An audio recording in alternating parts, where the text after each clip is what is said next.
Le Saint-Siège considère que ce n'est pas moral, bien sûr, d'utiliser des lignées cellulaires issues de fœtus avortés.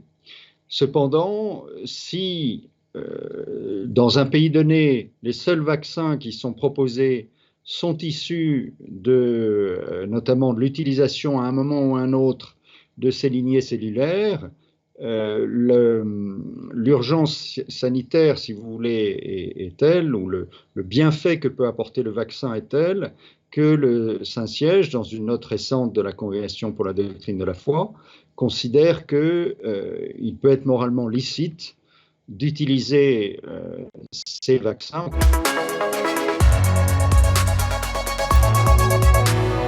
La note de la Congrégation pour la doctrine de la foi dit qu'il ne lui appartient pas d'évaluer la sécurité ou l'efficacité des vaccins.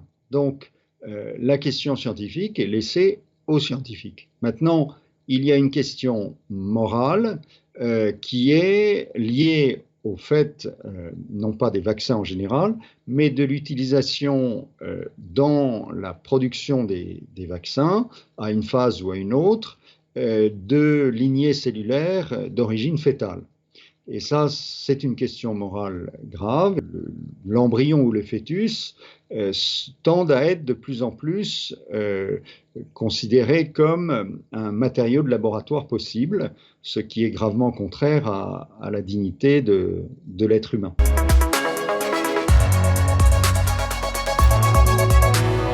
Le problème principal, c'est donc le fait que c'est devenu un peu une habitude, puisqu'il y a déjà des vaccins, notamment contre la variole ou la varicelle, qui utilisent ces lignées cellulaires issues de fœtus avortés. Alors, il est clair qu'on n'a pas à avorter des nouveaux fœtus pour les nouveaux vaccins. Ce sont en fait des lignées cellulaires qui existent depuis plus de 40 ans.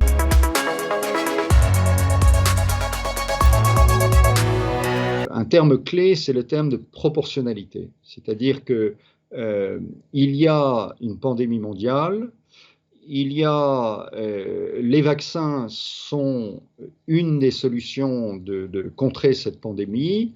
Elles permettent de protéger les personnes, c'est-à-dire soi-même ou les autres.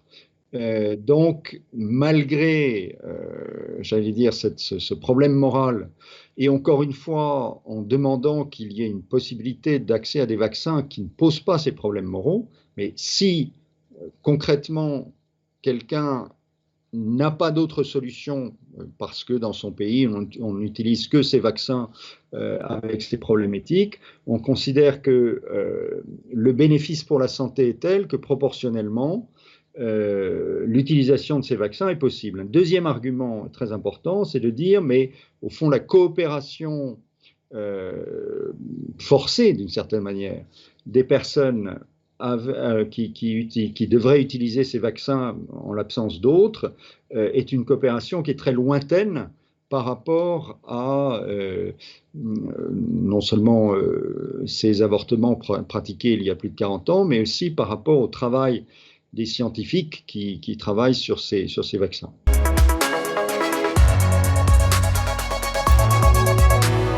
La personne qui se fait vacciner, en se faisant vacciner par un tel vaccin, ne va pas cautionner moralement ce qui a été fait.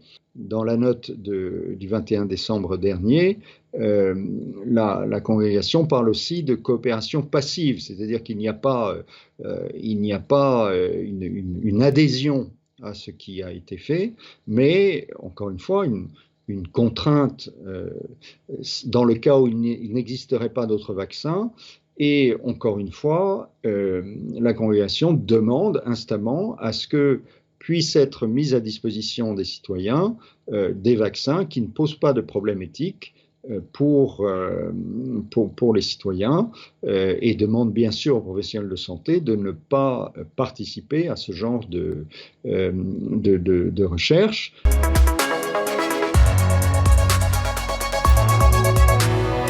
La congrégation dit, même si elle encourage bien sûr la vaccination, mais elle dit malgré tout, quelqu'un peut être moralement gêné par cet état des choses. Alors, dit la congrégation, il est très important que cette personne utilise les autres moyens de ne pas contaminer son entourage. Il me semble qu'il y a une prudence générale à avoir et la solidarité joue à ce niveau. Et il peut être de son devoir, malgré tout, de se faire vacciner si elle estime que c'est un moyen efficace de contribuer à l'effort général pour lutter contre la pandémie, c'est-à-dire concrètement d'éviter plus de morts. Malgré cette réserve éthique que nous pouvons avoir, il semble raisonnable de se faire vacciner. Oui.